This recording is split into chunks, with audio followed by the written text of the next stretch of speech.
Welcome to the next episode of At the Cap Table podcast. In today's episode, we are speaking with a remarkable individual who needs no introduction. Her name is Czech Warner, a prominent figure in the venture capital industry in the UK. Czech is the co-founder of Ada Ventures, an inclusive venture firm. Ada Ventures finds and funds extraordinary talent, building breakthrough ideas for the hardest problems we face. Czech invests £250,000 to £1 million in UK technology companies across climate, economic empowerment, ageing and healthcare. One of Czech's notable contributions to the venture capital industry has been pioneering initiatives like Diversity VC and Future VC. These initiatives aim to drive positive change and foster inclusivity within the industry. Czech has also received an MBE for services to diversity and inclusion in the venture capital industry for her work with Ada Ventures and Diversity VC in the King's New Year's Honours in 2022. In this episode of At the Cap Table, we explore Czech's journey into venture capital and what makes her excited about the current state of entrepreneurship in the UK and the opportunities it presents. We will discuss the origins of Diversity VC and Future VC and explore the impact they have had on creating a much more diverse and equitable ecosystem. We'll also hear about Czech's work with Ada Ventures, a venture capital firm she's dedicated to right now. And finally, raising a fund and the topic that surrounds it can be complex and an opaque process. So we'll hear from Czech's experience in starting a fund and gaining and maintaining the trust of limited partners.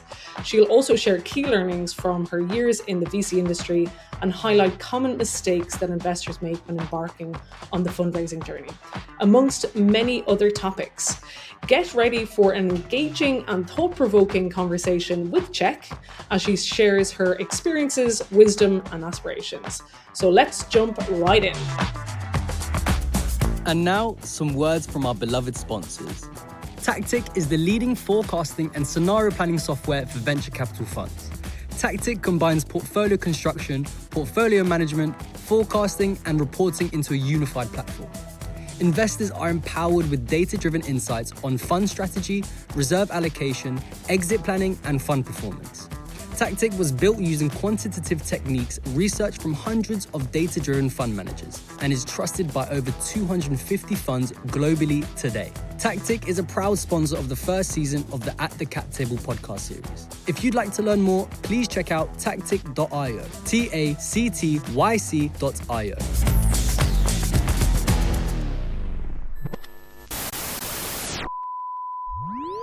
Czech, welcome and thank you very much for joining us. It is great to have you on and excited to speak to you today. We are camping out at your beautiful offices in Notting Hill this sunny morning, so thank you very much for having us. No, it's wonderful to have you guys here. Brilliant. So in a lot of different ways, Czech needs no introduction. I've actually recently returned to London from Berlin and really observed how prominent you are in the venture ecosystem for all of the right reasons, of course. I think for those listening, Czech is general partner at Ada Ventures, co-founder of Diversity VC and Future VC, and a recent recipient of an MBE for services to equality and diversity in the venture capital sector. To start off, let's go back to the beginning of your career. At the time, I heard you speak of your non-traditional background. So I don't think that you came from a finance or consulting background. Moving into venture, you were different to the kind of historical profile of a venture capitalist. But maybe you could speak to your experience of making that move into the venture capital industry. Yeah, sure. So growing up, I was really into theatre and acting, and I really wanted to be an actress. But I got to university and realised that there were loads better actors and actresses than I was. So I kind of pivoted then into directing and got really into directing plays. But after university, went into the advertising industry because I felt like it was a really great combination of something creative with something commercial. But whilst there, I realized that technology was just going to be this change that was going to affect absolutely everything. And I wanted to get into technology. And it was through that I discovered this industry on Twitter, actually, which was venture capital. And I started following all these VCs like Fred Wilson and diving into blogs and reading their tweets and just thought, what a fascinating job. It is about predicting the future. It's about giving entrepreneurs their start to create these incredible ideas that are going to change the world. And so I decided, right, I want to get into venture capital, but obviously had absolutely no background that was relevant for VC. And I spoke to lots of recruiters who kind of laughed me out of the room, basically, and said, no way you'll ever get a job in VC. Luckily, I had a mentor who had met a VC the previous week, and he said, why don't you come along and meet this VC, because I'm meeting him again. And so I printed out my CV and I kind of crashed their meeting and I pushed my CV across the table unannounced and said, please hire me into this fund. And that at the time was a fund called Down in Ventures. That was my partner, my now partner in Ada, Matt. And I spent 6 months convincing him to take a bet on me and to bring me in as his first hire. And my pitch was, I can help the companies operationally. I can do sales and marketing for the companies, but you have to teach me everything about being an investor.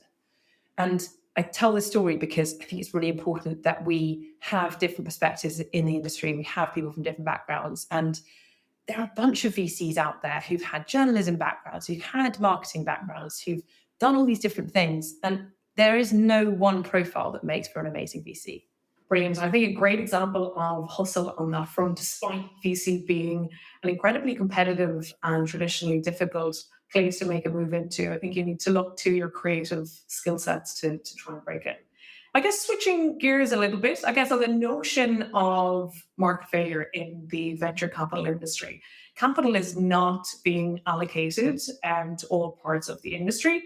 Wanted to really speak to you about two very brilliant initiatives that you founded, Diversity VC and Future VC, two initiatives that were kind of front and center when I was trying to make the move into VC. So we'd love to hear your thoughts about the origins of that.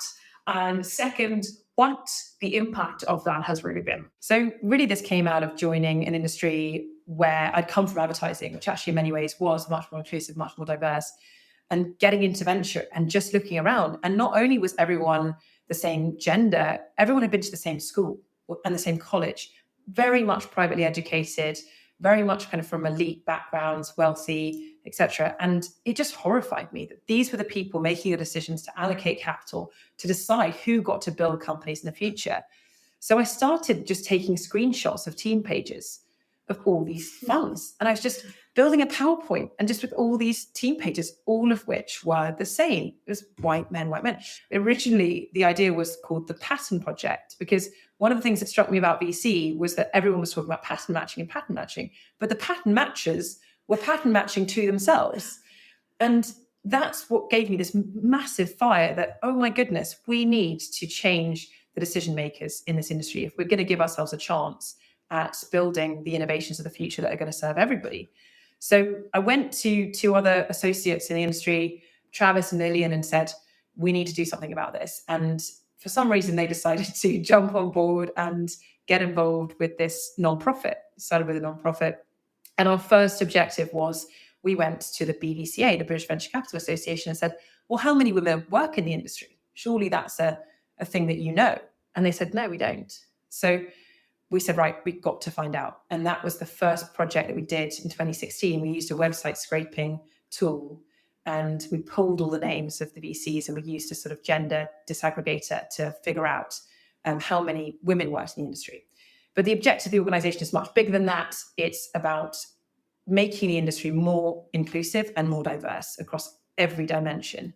And Future VC was one of the other ways that we wanted to do this, because as we talked about just now, it's very hard to get into venture. There's no milk round, there's no graduate programs. And so a lot of the pushback we found from funds was we don't have time to run an internship program. We don't have time to recruit people. We don't have time to train them. So we said, we will do all of that for you.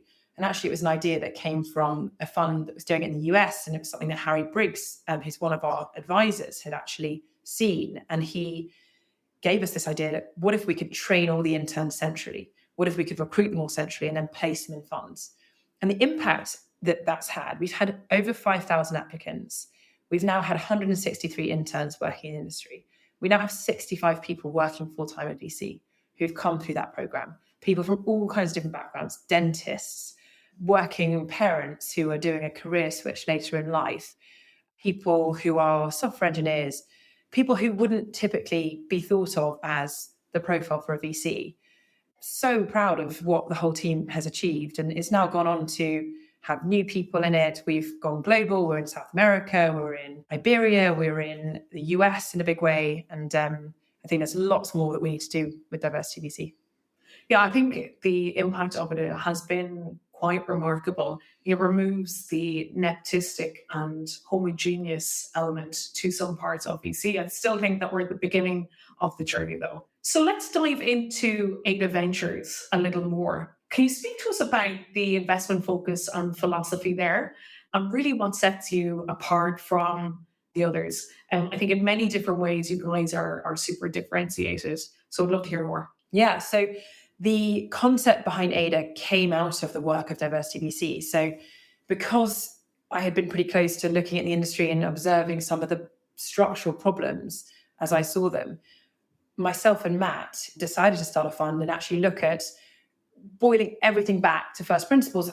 What if we could design a fund which had inclusion at its core? That applies to pipeline. How do we find companies? Picking, how do we select them? People, how do we support the founders? And then purpose, what are the underlying companies actually building, and who are they building the products and services for? And we call this end-to-end the infrastructure of inclusion.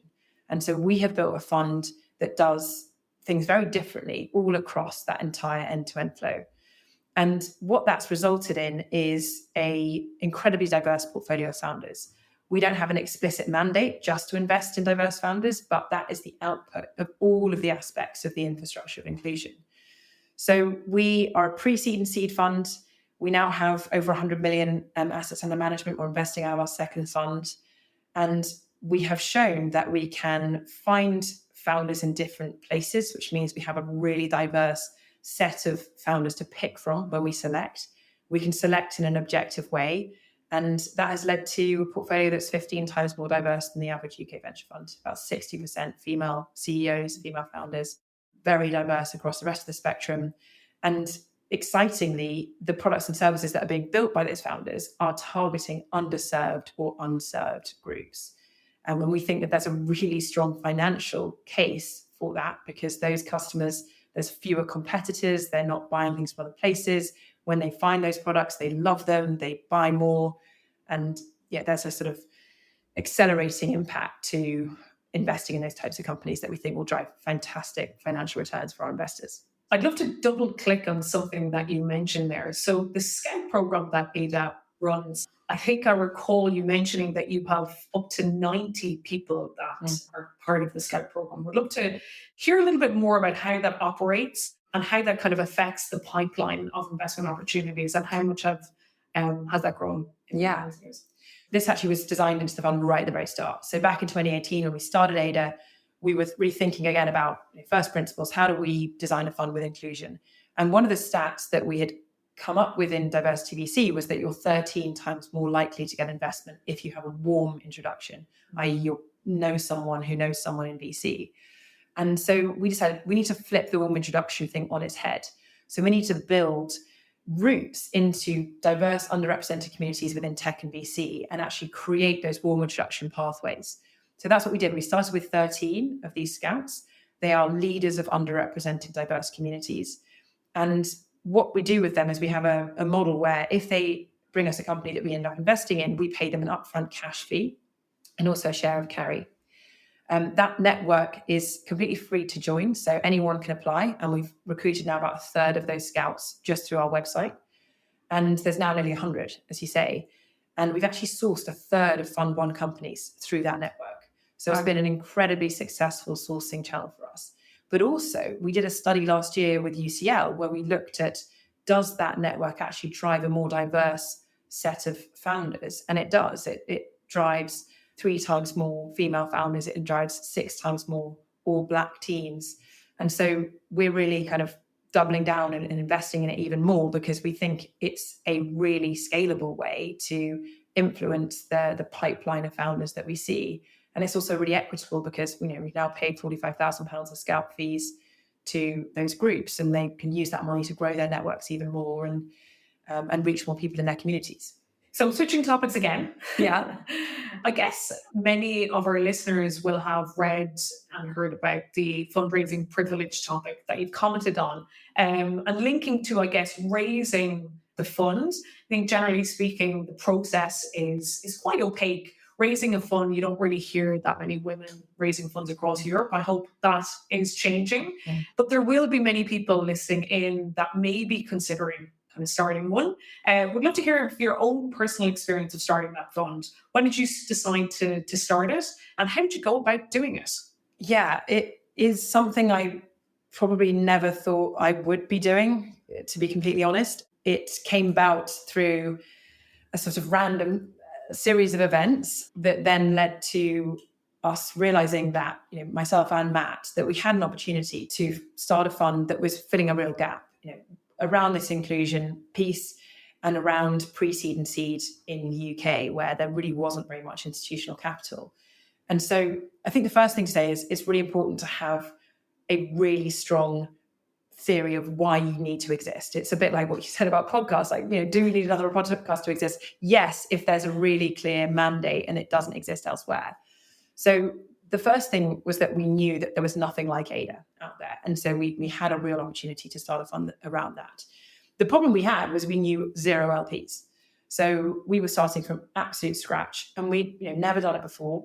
And I think it's really important to talk about what it actually takes to start a fund, specifically the financial resources you need. There's huge fixed costs. So there's FCA regulation, there's legal fees, there's actually just paying your own expenses as you go around trying to raise the fund. Even kind of small things like you have to have a URL. I think we spent £2,000 on adaventures.com right in the early days, and it was incredibly painful to try and make that decision of should we spend that money. And so what happens is the people who have been able to raise funds typically come from family money. And you also have a GP commit, which is this amount of money that LPs expect the people raising the fund to put forward, typically about 1% of the fund, that you just have to find from somewhere. We were very lucky and fortunate that we were in a position to find those savings. I went to live at home with my parents. They live in London. I had a lot of the kind of privilege, as I wrote about, to actually be in a position to do this. But it makes me incredibly angry that we aren't able to offer that opportunity more broadly, because it should not be something that is only available to people who have wealth. And I think if we're going to really make a change in the industry, we absolutely need to tackle this problem that both founders and VCs come from privilege. And until we do that, I don't think we're really making a dent in the diversity and inclusion topic. So yeah, it was a tough process. Spent 18 months going around the world. We took something like 50 flights. We did 120 versions of our pitch deck. This was pre-COVID, as you can tell. And we ended up with about 30 LPs and hugely supported by British Business Bank, which we were incredibly kind of fortunate to get onto their program called the ECF program. But I think for anyone else thinking about doing it, I would strongly encourage you to think about the team, think about the partnership, think about cultivating relationships with limited partners to the extent that you can find them early, so that when you go out, you don't do what we did, which was just, we don't know any LPs. Can we meet them? And yeah, I really hope there's far less friction in the process in the coming years than there was for us. Just kind of cherry picking something that you mentioned there, engaging with LPs pretty early on. Could you speak a little bit about actually how you gained and maintained the trust of LPs, especially I think particularly relevant in today's fundraising climate? Yeah. One of the things we did was we just showed up.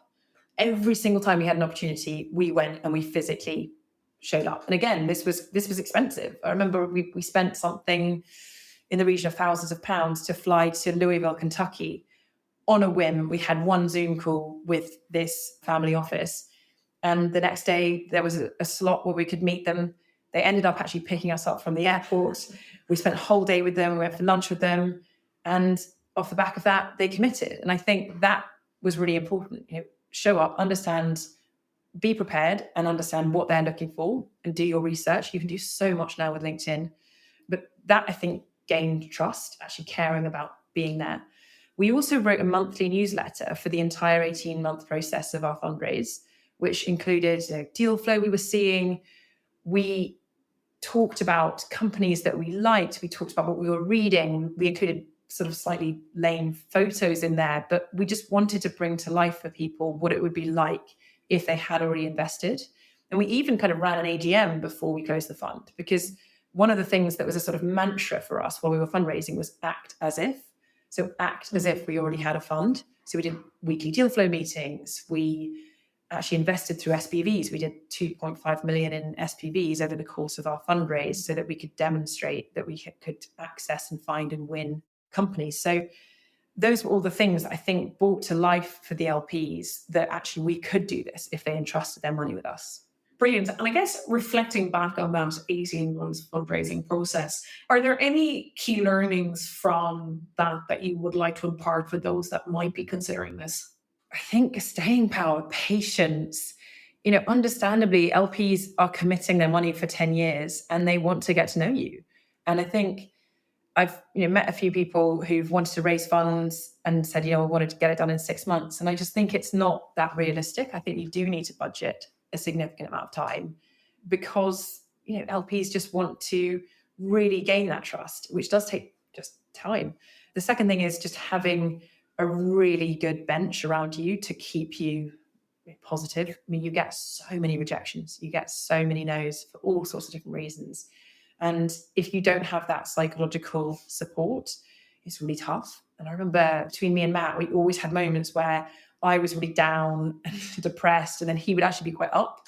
So he would sort of bring me up. And then there were other times where he was finding it really tough and I would sort of be able to give him a bit of positivity. So that's another thing, is like really think about, can you build a team around you who is going to give you that positivity and allow you to stay in the game for the time it's going to take you to raise this fund.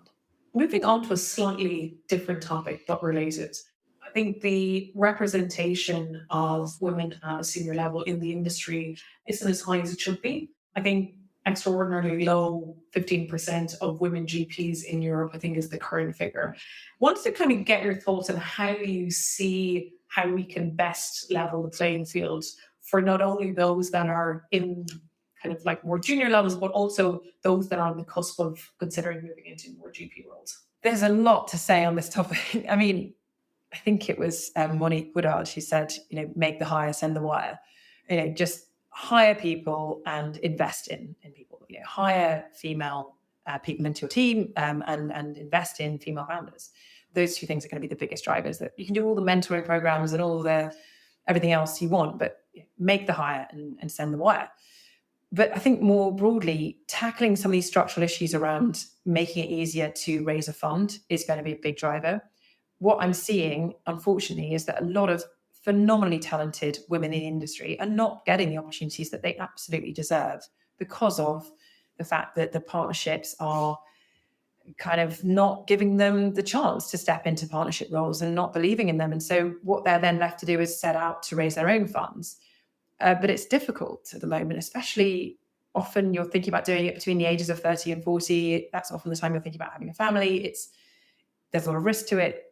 So I think what we need to do is remove the GP commit, or at least reduce it, or at least find creative ways where you can pay it out of salary or other ways to show your commitment to make it easier to start funds. I think we need to help financially with backstopping those people if they want to start funds and making it easier.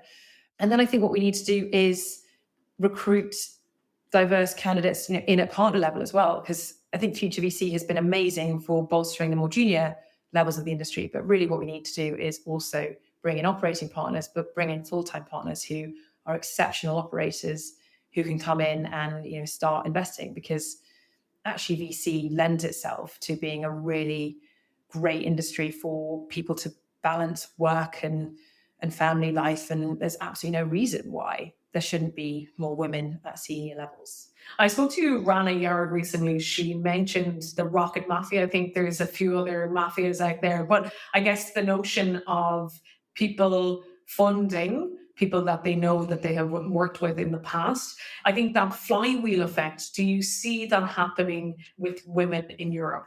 No, and it really frustrates me. And there is a little bit, there are pockets, there are definitely some amazing people, but not at the scale that it needs to be. And I think the PayPal mafia is the sort of archetypal example.